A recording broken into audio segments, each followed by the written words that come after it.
तो current affairs की इस श्रृंखला में आज मैं आपको मोस्ट इम्पॉर्टेंट करंट अफेयर्स पढ़ाने जा रहा हूं, जिसमें से पहला टॉपिक जो आपका है ये विश्व एथलेटिक चैंपियनशिप का आप फोटो देख पा रहे होंगे। ये इनके बारे में सभी जानते हैं। ये कौन है? ये नीरज चोपड़ा जी हैं और इन्होंने ओलंपिक में गोल्ड मेडल अभी जॉवलिन थ्रो में लेकर के आए थे। तो अभी एक और प्रतियोगिता हुई है जो कि 15 से 24 जुलाई 2022 में हुई थी, मतलब पिछले साल की प्रतियोगिता है, एक साल हो चुके हैं। विश्व एथलेटिक्स चैंपियनशिप 2022 इम्पोर्टेंट है, ठीक है। विश्व एथलेटिक्स चैंपियनशिप 2022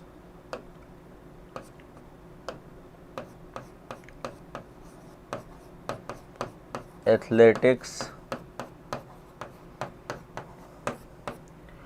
चैंपियनशिप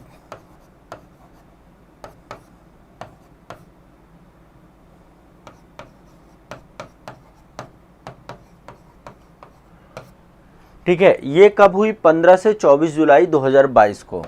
15 से 24 जुलाई 2022 को ये प्रतियोगिता हुई थी, ठीक है। अब ये सबसे बड़ी बात होती कहाँ हुई? तो ये हुई आपकी अमेरिका में। अमेरिका में एक जगह है ओरेगॉन, दो जगह हैं, एक यूजीन एक जगह, एक ओरेगॉन। तो अमेरिका में इसका आयोजन हुआ था, यूएसए में आयोजन हुआ था, ठीक है। अब ये जो है इसके अंतर्गत जो सबसे ज़्यादा गोल्ड मेडल या सबसे ज़्यादा पदक पाने वाला देश है वो अमेरिका ही है। अमेरिका ने 13 गोल्ड मेडल में नंबर 1 पे था। अमेरिका के बाद दूसरे नंबर पे इथियोपिया था। इथियोपिया ने 4 गोल्ड मेडल प्राप्त किए थे। तो नंबर 1 पे आपका यूएसए था। कौन था? यूएसए, ठीक है। नंबर 1 में कौन था? यूएसए इसका, ठीक है। इसमें भारत को जैवलिन थ्रो स्पर्धा में रजत पदक प्राप्त किया है नीरज चोपड़ा जी ने। क्या मिला है भारत को? एक पदक मिला है, सिर्फ एक ही पदक मिला है भारत को, केवल एक ही पदक मिला है और वो भी लेकर आए नीरज चोपड़ा जी। तो ये भारत से हैं, है ना। 88.13 मीटर इन्होंने जॉवलिन थ्रो किया था और जो गोल्ड मेडल मिला था वो एंडरसन पीटर्स को मिला था, ग्रेनाडा से थे वो। तो इनको रजत पदक मिला है।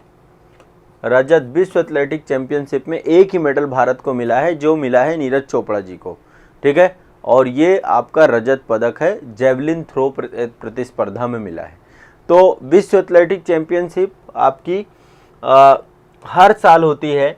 अभी 2023 वाली जो आपकी होगी ये होगी बुडापेस्ट में। अगली होगी 2023 में बुडापेस्ट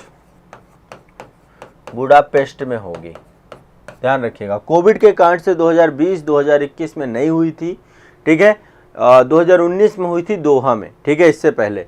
तो 2022 की यूएसए में, 2023 की बुडापेस्ट में, इतना याद रखिएगा। भारत को एक ही मेडल मिला है, वो भी किसने प्राप्त किया है? नीरज चोपड़ा। तो एकमात्र भारतीय पुरुष एथलीट यही है, ठीक है। ये आपको ध्यान में रखना है। इसके पहले देखो टोक्यो ओलंपिक में नीरज चोपड़ा ने 87.58 मीटर का भाला फेंक करके गोल्ड मेडल जीता था, ठीक है। इसमें तो इन्होंने 88.13 मीटर का भाला फेंका, लेकिन उसमें इनको कांस्य पदक ही मिला, क्योंकि वो रजत पदक मिला, क्योंकि जो एंडरसन पीटर्स थे उन्होंने 90.454 मीटर का भाला फेंक करके गोल्ड मेडल उन्होंने प्राप्त किया था। तो ये आपको ध्यान रखना है, ठीक है। नीरज चोपड़ा जी के बारे में आप सब जानते हैं। इन्होंने बहुत सारी प्रतिस्पर्धाओं में गोल्ड मेडल प्राप्त किए हैं, रजत पदक प्राप्त किए हैं। तो कॉमनवेल्थ गेम में 2018 में मिला था इनको, एशियन गेम्स में मिला है, ठीक है। चैंपियनशिप जितनी हुई हैं सब में गोल्ड मेडल और ओलंपिक में मिला है, सब में। तो ये भारत के एक बड़े पुरुष एथलीट के तौर पे इनको जाना जाता है, ठीक है। पहले तो ये आपको ध्यान रखना है, ठीक है। सभी लोग को लिए क्लियर है, स्पष्ट है, सबको याद रखना है इनको बारे में। विश्व एथलेटिक चैंपियनशिप में इन्होंने एक बड़ा किताब जो है इन्होंने हासिल किया है, ये आपको याद रखना है। चलिए आगे चलते हैं। एक फाउंडेशन है जिसका नाम है अक्षय पात्र। एक फाउंडेशन है अक्षय पात्र फाउंडेशन, ठीक है। अक्षय पात्र फाउंडेशन के द्वारा एक मिड डे मील किचन जो है आपका बनाया गया है। क्या बनाया गया है? Mid day meal kitchen. Akshaya Patra foundation के द्वारा एक मिड डे मील किचन बनाया गया है और इसका उद्घाटन 7 जुलाई 2022 को, पिछले वर्ष की घटनाक्रम है, 2022 को प्रधानमंत्री नरेंद्र मोदी जी के द्वारा किया गया था। कहाँ किया गया है? एक कॉलेज है जिसका नाम है LT college Varanasi. LT college Varanasi में किया गया है। तो अक्षय पात्र एक फाउंडेशन है ना। इस चैरिटेबल ट्रस्ट के द्वारा एक मिड डे मील किचन बनाया गया है एलटी कॉलेज वाराणसी में। ठीक है, क्या बनाया गया? मिड डे मील किचन बनाया गया है। ये आप पीछे तस्वीर देख सकते हैं। अब इस किचन की क्या विशेषता है? इसमें 1 लाख छात्रों के लिए भोजन पकाने की क्षमता है और लगभग 150 सरकारी स्कूलों को ये कवर कर सकता है ये किचन अकेले। मतलब कि इसमें मिड डे मील का भोजन बनेगा, लेकिन 150 से ज़्यादा स्कूलों को ये कवर कर पाएगा और 1 लाख छात्र इसका भोजन कर सकते हैं। तो आप सभी जानते हैं, ठीक है। तो अक्षय पात्र फाउंडेशन के द्वारा ये शुरू किया गया है। अब आपको पता है कि जो मिड डे मील योजना है, सितंबर 2021 में इसका नाम बदल दिया गया था। सितंबर 2021 में मिड डे मील का नाम बदल के रख दिया गया है पीएम पोषण। क्या नाम रखा गया है? प्रधानमंत्री पोषण शक्ति निर्माण। तो इसी को शॉर्टकट में पीएम पोषण बोलते हैं। तो मिड डे मील का नाम परिवर्तित हो चुका है, ये आपको याद रखना है। मिड डे मील का नाम परिवर्तित करके क्या रख दिया गया? पीएम पोषण। क्या रख दिया गया? पीएम पोषण। ये भी ध्यान रखिएगा, ठीक है। मिड डे मील के शुभारंभ कब हुई थी? 15 अगस्त 1995 में। कब स्टार्ट हुआ गया था? 1995 में। दोहरा उद्देश्य है। पहला उद्देश्य है बच्चे स्कूल से ड्रॉप रेट कम हो, दूसरा स्कूल है कि कुपोषण से बचें, है ना, दोनों चीज़ों को लेकर बचें। तो अक्षय पात्र फाउंडेशन जो आपका है, ये इसका जो मुख्यालय है ये बेंगलुरु में है। बेंगलुरु में अवस्थित है आपका ये फाउंडेशन आपका। और इसको international society for Krishna consciousness ISKCON के द्वारा चलाया जाता है आपका। इस्कॉन का फुल फॉर्म है international society for Krishna consciousness, है ना, ये इसका फुल फॉर्म है इस्कॉन का। तो इस्कॉन टेम्पल्स के बारे में आप सभी जानते हो, वही चलाते हैं अक्षय पात्र फाउंडेशन, उन्हीं के द्वारा चलाया जाता है। तो ये इस्कॉन के द्वारा ही बनाया गया है आपका अक्षय पात्र फाउंडेशन, ठीक है। तो ये एक तरीके से मतलब इसका एक गैर लाभकारी ट्रस्ट है ये, मतलब एक एनजीओ है, एनजीओ के तौर पे काम करता है।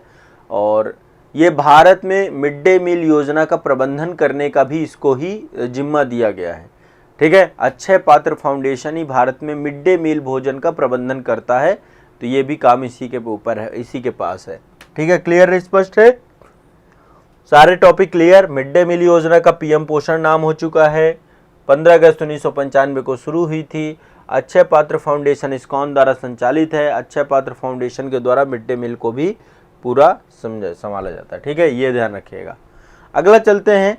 ये आप देख पा रहे होंगे उत्तर प्रदेश का एक एक्सप्रेसवे है जिसका नाम है बुंदेलखंड एक्सप्रेसवे। ये सब जानते हैं, मैंने क्लास जो यूपी वाली आपकी क्लास होती है उसमें बहुत डिटेल में इसको पढ़ाया भी है, ठीक है। तो 29 फरवरी 2020 को इसका शिलान्यास हुआ बुंदेलखंड एक्सप्रेसवे का। कब हुआ? 29 फरवरी 2020 को इसका शिलान्यास किया गया था। मतलब शिलान्यास मतलब इसको बनाना प्रारंभ किया गया था, ठीक है। लेकिन इसका उद्घाटन हुआ, देखिए कितना फास्ट बना है। 16 जुलाई 2020 को ये 22 को बन के तैयार हो गया और इसका उद्घाटन कर दिया गया, ठीक है। 16 जुलाई 2022 को इसका उद्घाटन हो गया, ठीक है। जालौन में, जालौन जिला पड़ता है, कैथेरी गांव, उरई वाली जगहों पे, यहाँ पे इसका उद्घाटन हुआ था।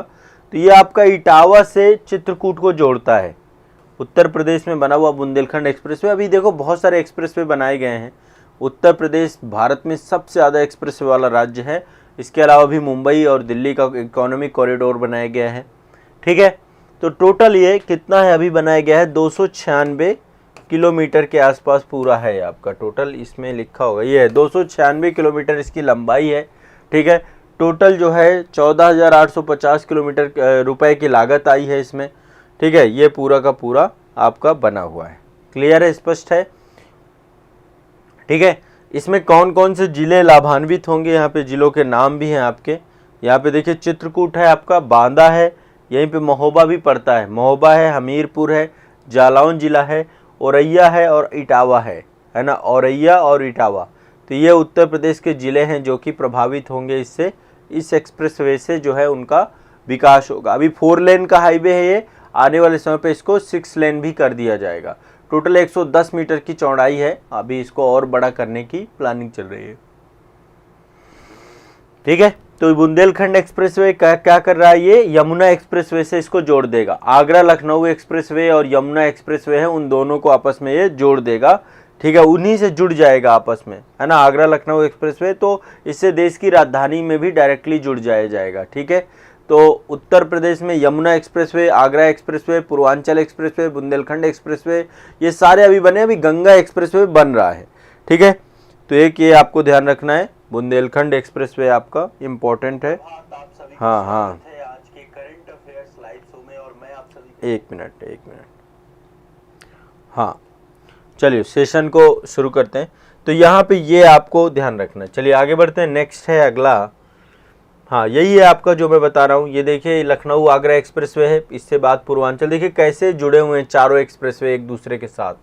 ये पूर्वांचल एक्सप्रेसवे है इधर, ठीक है, यहाँ पे लखनऊ आगरा एक्सप्रेसवे है पूरा का पूरा, ये बुंदेलखंड एक्सप्रेसवे है आपका, और इधर आप देखेंगे यमुना एक्सप्रेसवे है, ऊपर जो आपका ये पूरा का पूरा है ये यमुना एक्सप्रेसवे है, ठीक है। तो कुछ इस तरीके से सारे के सारे एक्सप्रेसवे आपके एक साथ सारे के सारे कनेक्ट कर दिए गए हैं। लखनऊ आगरा यमुना एक्सप्रेसवे, इधर आपका पूर्वांचल एक्सप्रेसवे और इधर आपका बुंदेलखंड एक्सप्रेसवे, सारे के सारे एक दूसरे से कनेक्टेड हैं।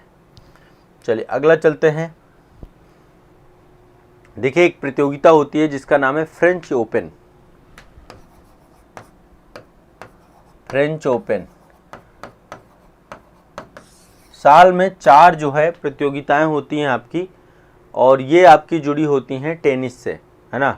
टेनिस की प्रतियोगिताएं हैं आपकी, टेनिस की प्रतियोगिताएं, इनको ग्रैंड स्लैम भी बोला जाता है, ग्रैंड स्लैम, ठीक है।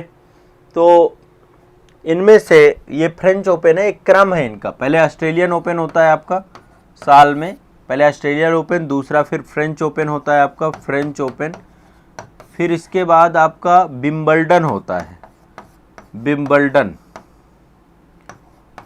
विंबलडन, और इसके बाद होता है यूएस ओपन, यूएस ओपन, ठीक है। 4 प्रतियोगिताएं साल भर में, सबसे बड़ी ग्रैंड स्लैम बोलते हैं, 4 ग्रैंड स्लैम होते हैं आपके, ठीक है।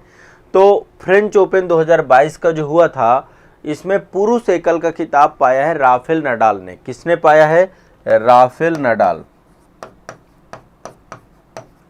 ये कहाँ से हैं? स्पेन से हैं।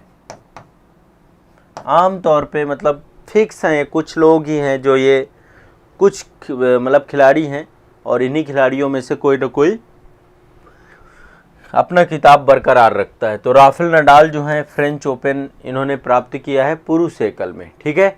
महिला एकल में ईगा इवितेक है ना, ईगा केवल नाम याद रखिएगा, ईगा स्वितेक, ये आपकी महिला एकल में प्राप्त। पुरुष एकल में राफेल नडाल है और महिला एकल में ईगल है, ये ईगा है, ये पोलैंड से हैं। इन्होंने ये जो है फ्रेंच ओपन के खिताब प्राप्त किए। ये दोनों आपको याद रखना है, पहला राफेल नडाल, दूसरा ईगा, ठीक है। ये आपकी पोलैंड से है। तो फ्रेंच ओपन, ठीक है, फ्रेंच ओपन 2022 का है ये आपका, फ्रेंच ओपन 2022 का किताब, ठीक है। किसने प्राप्त किया है? ध्यान रखिएगा, राफेल नडाल ने, और ईगा ने पोलैंड से हैं, इन्होंने प्राप्त किया है, ठीक है। अब आगे चलते हैं, नेक्स्ट है, अगला है आपका विंबलडन। विंबलडन मैंने आपको बताया कि ये आपका फ्रेंच ओपन के बाद ही होता है, जस्ट ही। तो इसको प्राप्त किया है पुरुष एकल का खिताब प्राप्त किया है नोवाक जोकोविच ने। नोवाक जोकोविच ने पुरुष एकल का खिताब प्राप्त किया है। और महिला एकल का किताब किसको मिला है? ये आप देख पा रहे होंगे, ये हैं आपकी एलेना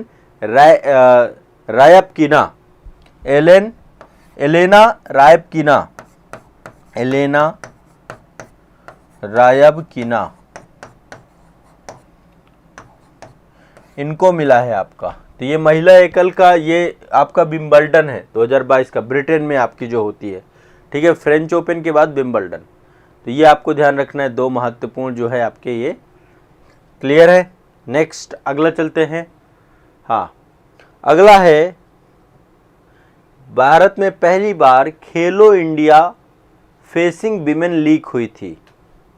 पहली हुई है आपकी खेलो इंडिया फेसिंग विमेन लीग, ठीक है, खेलो इंडिया फेसिंग विमेन लीग, खेलो इंडिया फेसिंग विमेन लीग। तो ये आपकी हुई है 25 से 29 जुलाई को 2022 की घटना है। ये भारत की पहली है आपकी फेसिंग वुमेन लीग, ठीक है।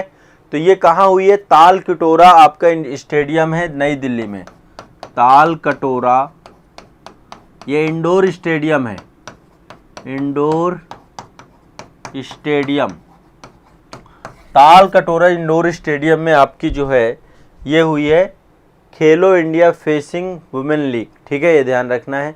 इसमें 20 राज्यों के 300 से अधिक महिला खिलाड़ी थे और इनके द्वारा जो है पूरा का पूरा जो है ये खेल खेला गया है, ठीक है। तो ध्यान रखिएगा, बस इतना याद रखिए कहाँ हुई है, इसका आयोजन कहाँ हुआ है।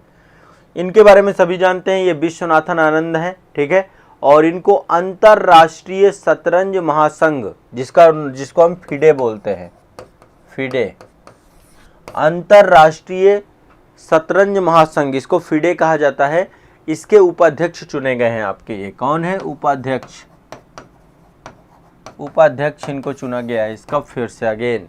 तो ये विश्व चैंपियन भी रहे हैं आपके, और जो फिडे के अध्यक्ष हैं, अध्यक्ष का नाम भी आप लिख लीजिए, अध्यक्ष का नाम है आर्केडी वार्कोविच, आर्केडी वार्कोविच,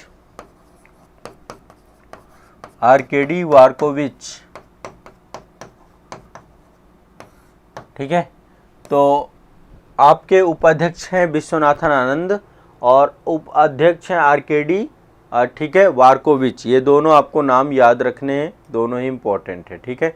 चलिए आगे चलते हैं, नेक्स्ट अगला है, ठीक है। बाकी विश्वनाथन आनंद के बारे में सब जानते होंगे, 5 बार के वर्ल्ड चैंपियन हैं आपके, ठीक है, 5 बार के वर्ल्ड चैंपियन, और भारत के पहले ये ग्रैंड मास्टर हैं शतरंज के दुनिया के। अगला चलते हैं, इनका नाम भी आप जानते हैं, सुनील छेत्री। कौन है? सुनील छेत्री। तो सुनील छेत्री को अखिल भारतीय फुटबॉल महासंघ आपका AIFF के द्वारा सुनील छेत्री को क्या दिया गया है? अखिल भारतीय फुटबॉल महासंघ के द्वारा इस वर्ष का 2022 का सर्वश्रेष्ठ पुरुष फुटबॉलर इनको घोषित किया गया है। 2022 का क्या बनाया गया है? इनको सर्वश्रेष्ठ फुटबॉलर, भारत की बात कर रहे हैं, तो ये आप ध्यान रखिएगा, 7वीं बार इनको ये किताब मिला है, सर्वश्रेष्ठ फुटबॉलर का किताब इनको दिया गया है, ठीक है। और ये कप्तान है, भारतीय पुरुष टीम फुटबॉल टीम के कप्तान है सुनील छेत्री, भारतीय पुरुष क्रिकेट वो फुटबॉल टीम के कप्तान है, ये भी ध्यान रखिएगा। तो ये सुनील छेत्री हैं आपके, और इनको जो है AIFF के द्वारा जो है सर्वश्रेष्ठ फुटबॉलर का किताब दिया गया है, ध्यान रखिएगा इस बात को, ठीक है। चलिए आगे बढ़ते हैं। ये आप देख पा रहे होंगे कबड्डी की बात हो रही है, कबड्डी विश्व कप 2025 में होना है अगला आपका कबड्डी विश्व कप 2025। यह आयोजित कहाँ हो रहा है? इंग्लैंड में। कहाँ आयोजित हो रहा है? इंग्लैंड में। बस ये आपको याद रखना है, ठीक है। कबड्डी विश्व कप 2025 इंग्लैंड में होगा, और ये पहली बार हो रहा है कि एशिया से बाहर हो रहा है, ठीक है, एशिया से बाहर। और अभी तक टोटल 10 बार कबड्डी विश्व कप हुआ है, जिसमें 9 बार भारत जीता है, भारत ने 10 बार। तो अंतर्राष्ट्रीय कबड्डी महासंघ बनाया गया है, और अब जो है पहली बार ये विदेश हो रहा है, तो अभी 2025 में होना है आपका ये, ठीक है। बस इतना याद रखिएगा आप लोग, सभी लोग।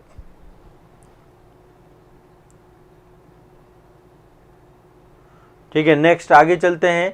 खेलो इंडिया यूनिवर्सिटी गेम्स 2023-24, खेलो इंडिया यूनिवर्सिटी गेम्स 2023-24,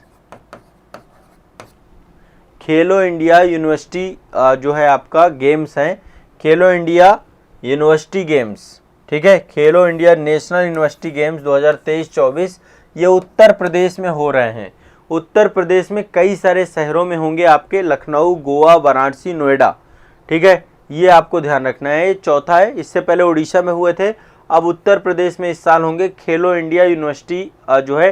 तो पूरे विश्व भर की 150 से ज़्यादा विश्वविद्यालयों के जो प्रतिनिधि हैं, वो बहुत सारी जितनी खेल प्रतियोगिता हैं उनसे ये खिलाड़ी जुड़ेंगे आपका, ठीक है। तो पहली बार ये उत्तर प्रदेश में हो रहा है खेलो इंडिया यूनिवर्सिटी गेम्स, तो ये ध्यान रखिएगा, कई सारे उत्तर प्रदेश के शहरों में इनको आयोजित किया जाएगा। ठीक है, क्लियर है। तो आज के करंट अफेयर्स के अंदर खेलो इंडिया यूनिवर्सिटी गेम्स यूपी में हो रहा है, ये मैंने आपको बताया। कबड्डी विश्व कप इंग्लैंड में हो रहा है आपका। सुनील छेत्री को AIFF द्वारा 2022 का सर्वश्रेष्ठ फुटबॉलर का खिताब दिया गया है। विश्वनाथन आनंद को फिडे का उपाध्यक्ष बनाया गया है। ठीक है, ये पहला जो है खेलो इंडिया फेंसिंग गेम है, ये आपका वुमेन्स लीग है जो आपकी ये स्टार्ट हुई थी। ठीक है, कहाँ पे? तालकटोरा इंडोर स्टेडियम नई दिल्ली में। ये आपका विंबलडन है, नोवाक जोकोविच और ये एलेना रायपकिना इनके द्वारा। इसके बाद जो ये आपका फ्रेंच ओपन है, ये जो है राफेल नडाल है और ईगा है। ठीक है, इसके बाद ये आपका एक्सप्रेसवे है, पूर्वांचल एक्सप्रेसवे, इसके बारे में मैंने बताया 29 फरवरी 2020 को बना था। 296 मतलब बनना शुरू हुआ था, 16 जुलाई 2022 को इसका जो है स्टार्ट हो गया था, ये इसका उद्घाटन किया गया था। 296 किलोमीटर लंबा है। इसके बाद ये Akshay Patra foundation ISKCON temple के द्वारा चलाया जा रहा है मिड डे मील योजना का। इन्होंने सबसे बड़ा किचन बनाया है आपका। ठीक है, तो इसके बारे में वाराणसी में बनाया LT कॉलेज में। ठीक है, और ये आपके नीरज चोपड़ा जी हैं जो कि विश्व एथलेटिक चैंपियनशिप 2022 में रजत पदक मिला है जेवलिन थ्रो में। ठीक है, तो ये आज आपका करंट अफेयर्स के मोस्ट इम्पॉर्टेंट टॉपिक थे। सभी को क्लियर है, सभी को स्पष्ट है? ठीक है, ये करंट अफेयर्स के मोस्ट इम्पॉर्टेंट टॉपिक आपके सारे हैं। अब बस इनको रिवाइज करिए, 1-2 बार रिवीजन करेंगे तो आपको ये हमेशा के लिए रट जाएंगे। करंट अफेयर्स में लगभग हमने बहुत शानदार तरीके से कवर कर ली हैं चीज़ें, है ना। चलिए